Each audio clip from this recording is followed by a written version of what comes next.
Dragon Age Inquisition is a story that tries to go along with its game, without actually thinking about what that attempt is supposed to accomplish. The great threat that ravages the land becomes a Saturday morning cartoon villain, where our protagonist becomes a part of that category as well. The average descriptor is the game is mediocre. Things are fun because there's lots to do, but there's nothing really great or worthwhile about any of it. But we don't need to use generic words here. We know its story flaws. BioWare simply overcompensated from the criticism of Dragon Age 2's reused level design, as if that was its main problem, by creating entirely gigantic levels, which isn't technically open world even if the scope is what it amounts to. This is part of what precipitated making the game innocuous, lame, and ultimately an uncreative chore in playing. I'm sure the writers had fun with the side characters, but not the actual story. We're going to take this from a storytelling perspective, of course, and see how that relates to gameplay, as well as the overall experience. This is how I'm going to break it down.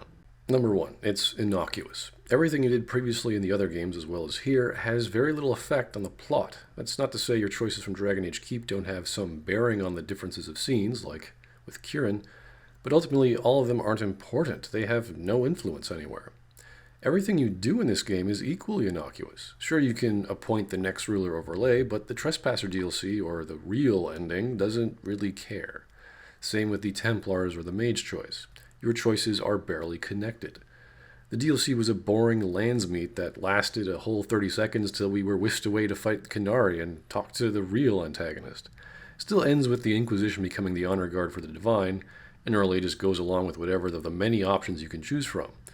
It doesn't hinder, direct, or influence the plot in any way, nor challenges the protagonist, and it probably won't in the next game, because BioWare needs new gamers into their story-based franchises. The majority of the game is done by conducting a giant series of side quests, which have no influence or bearing on anything really. This is largely the fault of level design. If you're going to have giant environments, you'll have to explore them, which means you need to have some worthwhile stuff in there. That's literally a lot of real estate, and unfortunately not one thing in all of this land amounts to anything in the plot. When in reality, it should have been the small rifts that you seal that had to be closed, so either the next plot point can be reached, a penalty should be had if you didn't close them all, and if you did close them all, a potentially better or good ending should result. Instead, we get a useless PowerPoint system, even simpler than Mass Effect 3's, where one can avoid the rifts almost entirely by doing other side missions just to unlock the next plot point. And that's just unlocking the main story, not influencing it or doing anything with it in any way. Yeah, you might find some better weapon or armor on a side quest, but that doesn't mean anything to us. Remember that looking at story in detail is where we discover meaning, and all that needed to be done was for BioWare to actually have consequences in choices that you make. From the previous games to this one. Hawk could have been the protagonist, since it was their fault Corypheus was released. That was logical. But let's take their advertising for this game. What happened to that city you may have decided to save or ignore in the gameplay demo? Why was that removed? This was a selling point, which was actually a lie. It's not saying that I'm not saying it's a simple thing to have all of your choices impact the story, but we at least wanted to see one.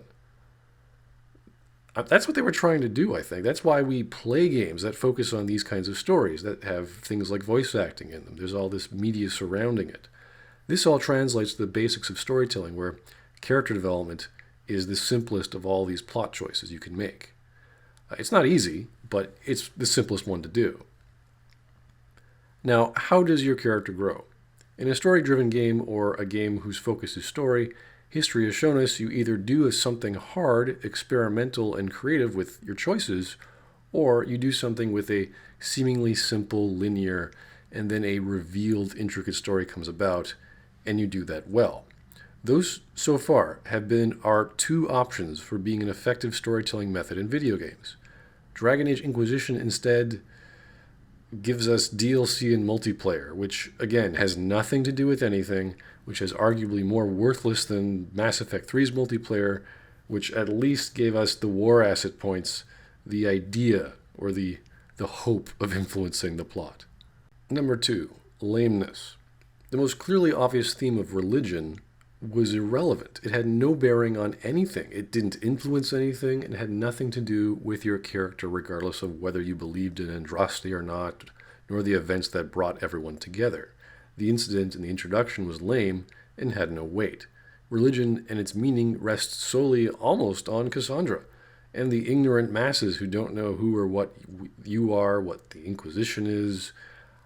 I don't think Orlais in Trespasser cares what you are. The Inquisitor isn't a religious leader, even if the story says you can say you are. The Inquisition isn't a group that hunts down heretics and brings them to justice. Of course, Inquisition in this game can be whatever the storytellers wish it to be. But instead, it's literally just a bunch of dudes who kill people because Cassandra wanted to fight a bad guy. That's called an army. This whole sitting in judgment thing, the thing where you judge a person, it's kind of silly. To the point where you judge a bear creature in another DLC because it's almost like the story is trying to give you some authority, but it simply doesn't feel like it's authoritative. It's just awkward. It has no depth to it. It's just another useless choice where you get to chop off someone's head or get an influence point or some item. The power of belief, of fear, of hope, of dreams and faith should have been a central concept to what it means to be in a religious inquisition. There was a bunch of Cassandra-like NPC troops running around. That's good. But just a start on the theme of religion. How about spirits from the Fae trying to influence you, talking about the Inquisition of religions of old, spirits taking over people and having them spread lies and deceit, and thus you have to conduct exorcisms. Heretics who believe in the true Andrastian faith who would wish to usurp the Inquisition. Templars still loyal to that faith who would be influenced by the Reverend Mothers. Throw that together with politics and subterfuge and scandals, etc. There was that one side mission, that's true, where people needed to believe in the Herald of Andraste, but it seems like the start of an arc that would have grown as something interesting involving religion or a cult, but it just ended. Maybe when you kill a demon or someone, you bless them. If you choose to believe in Andraste, little things like that would have been good too. So religion, faith, belief, prayer, all these things were either never used properly, and just became a big unnecessary waste. Next we come to the characters. They are perhaps the biggest waste. Save for Cassandra, they have really no reason to be here. Cassandra could have done Colin's job. Liliana and Josephine are useless, aside from providing plot tickets, and everyone else just is there. Surely they had their own character vignettes, and this is actually a form of storytelling that BioWare is arguably good at, but again, it's in the wrong vein of like Mass Effect 2. Only this is worse because they're just here because. They just want to be here. Evil is bad. We don't need to influence them, and they seem pretty happy. I don't know anyone who has ever lost a companion playing this game. You can literally punch Solus in the face after he argues about how bad the Inquisition is, and he stays. All those pop-ups of this character approving and that character disapproving of your choices literally had no impact on anything. As simple as handing goodies to people in Dragon Age Origins was, it was at least something that happened along the way, that you could actually be forced to kill Leliana, Zevran, Wynne, Sten, Oghren, Shale, Alistair, Morgan, and your dog for a choice you made. Oh, and then there's the whole retcon of that in this game. And then there's the other character that's the most relevant in a story, the protagonist. There's a complete lack of character development. This is a dude who can give Shepard some skills in being a wet, uncooked noodle. Although they can get some background info out of them when you talk to Cassandra, that's negligible.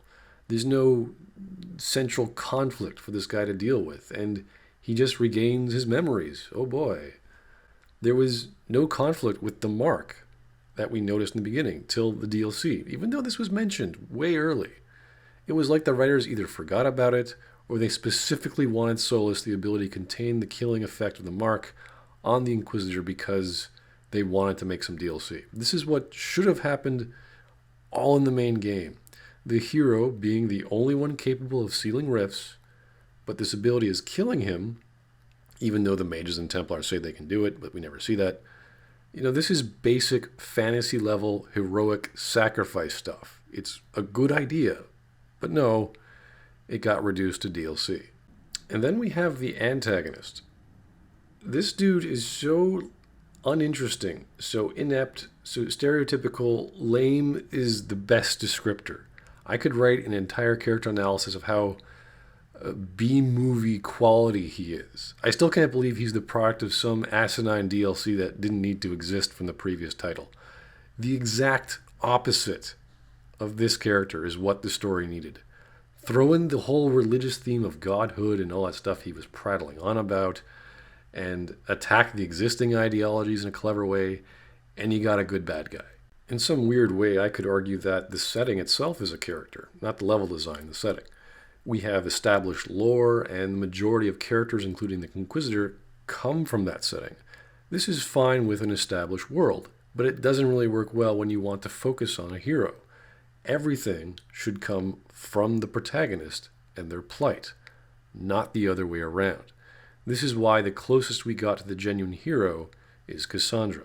I'd say the worst part of it being lame, at least from a casual player, is the lack of drama. We don't care if Ghost Boy here is trying to find his humanity. We don't care about Blackwall's redemption. We don't care about crazy elf girls who think they're Robin Hood. We don't give a rat's homosexual ass about anyone's sexual persuasion. If it doesn't connect to the main plot, it's just filler. The only thing we might care about is when Varric loses his friend, because we were that friend, and it was a main story choice, very dumb one, but still, it impacted Varric. Everything else really has no connection. The protagonist is involved in nothing, he has no personal stakes, he has no flaws aside from a typical lost memory. There's nothing for him to overcome. It's just a stop the bad guy game. This is not a story worth telling. And finally, number 3, this game is an uncreative chore. Your plot ticket providers tell you to do things, and you're just along for the ride, even though you're the guy supposedly in charge. It makes very little sense why the leader of a religious military organization is hunting for herbs. There's also no explanation why you simply couldn't play as someone else. But the premise itself was wrong, or one giant lie. Spying was non-existent. There are no spy missions. Diplomacy was non-existent. There are no diplomacy missions. The war table is an attempt to categorize and make sense of the giant world that they created. But this abstracts us from the main gameplay experience of exploration.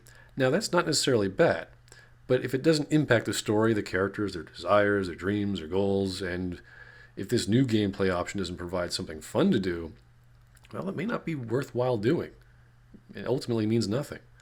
Everyone goes along with the plan of stopping the bad guy, even though there is no plan. Corypheus Corypheus sets himself up and jumps off his own cliff. If Corypheus drank from the Well of Sorrows, well, Flemeth would have controlled his mind, and boom, the game's over. Everything revolves around combat and mashing your radar button. This is not effective gameplay when half the time your job is to pick up stuff from the wilderness and you're the leader of an army. Not to say it couldn't, but not in this game, obviously. Now, it's always a difficult thing to mesh story and gameplay together, and people would argue that this was a step up, at least technically, from the previous title. And that's why this game will always be remembered as the apology. BioWare bit off more than it could chew, overcompensating to solve a problem that wasn't that big a deal in the first place, and forgetting how to integrate a story, retconning some things, and then by removing all sense of drama in the process. More colorful and a large cast of characters, these aren't really selling points. They're ornaments or garnishes on a game that only wished to fulfill its example of a singular gameplay classes, so one character for each class, with side stories thrown on top. And that's what BioWare seems to be good at. Small stories, character vignettes, DLCs where you have to focus on the story. Although some of their story DLCs, they're pretty lame as well. I guess one could imagine an episodic BioWare game with purely DLC. If by Inquisition's example, at least they could get it half right. The definitive moment of the story for me is when you finally get to Orlais, you're walking around and you see an arrow shoot onto the ground. This is nothing more than BioWare baiting you into liking the flashing, pretty pictures, not knowing its saccharine flavor will last several years, until another vacuous story emerges with its already more relevant DLC. Dragon Age Inquisition failed at the gameplay premise. By creating a large world, they thought they could create a large series of stories we might care about, while completely neglecting what makes a good, dramatic, meaningful experience. One good story. We didn't want 12 stories of other characters. We just wanted one.